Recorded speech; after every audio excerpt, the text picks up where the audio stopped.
દીવમાં આવાસ યોજનામાં ભાજપના નેતાઓ અને કાઉન્સિલરો દ્વારા પ્રચાર।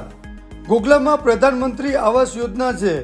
આજરોજ દીવ જિલ્લા ભાજપના નેતાઓ અને કાઉન્સિલરોએ આવાસમાં રહેતા લોકોને ભાજપના વિકાસ અને આવાસની વાત કરી પ્રચાર કર્યો।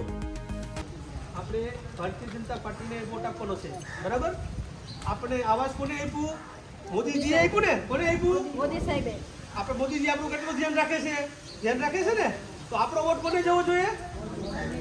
જરાક જોરથી બોલો, આપણો વોટ કોને જવો જોઈએ? સંભળાતું નથી। આપણો વોટ કોને જવો જોઈએ? મોદી સાહેબ ને? હા હા। મારો મત ભાજપને। મારો મત ભાજપને।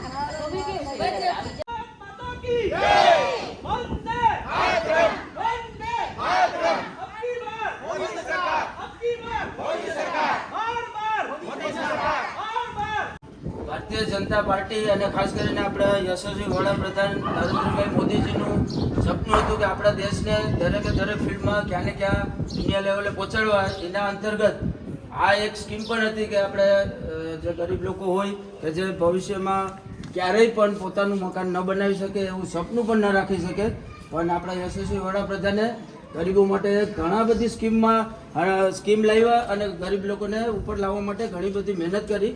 એના અંતર્ગત આપણે આ આવાસ યોજના પણ પ્રધાનમંત્રી આવાસ યોજના હેઠળ આવરેલી છે। અને આ તમે અત્યારે કદાચ ક્યારેય પણ ઘર ન બનાવી શકો, આપણા વડાપ્રધાનનું જે સપનું હતું એ આપણા વડાપ્રધાને સાકાર કરેલું છે। આ તકે આપણા દીવમાં તારીખ 7ના રોજ ચૂંટણી છે અને ભારતીય જનતા પાર્ટી વતી અમે તમને વિનંતી કરીએ છીએ કે ભારતીય જનતા પાર્ટીના ઉમેદવારને જેનું નિશાન કમળ છે તેઓને મત આપી અને પ્રચંડ બહુમતીથી વિજય બનાવશો। મારો મત ભાજપને। ભારત માતા કી જય। ભારત માતા કી જય। વંદે માતરમ। વંદે માતરમ। અબ की बार मोदी सरकार। अब की बार मोदी सरकार। हर बार मोदी सरकार। हर बार मोदी सरकार। भारत माता की जय।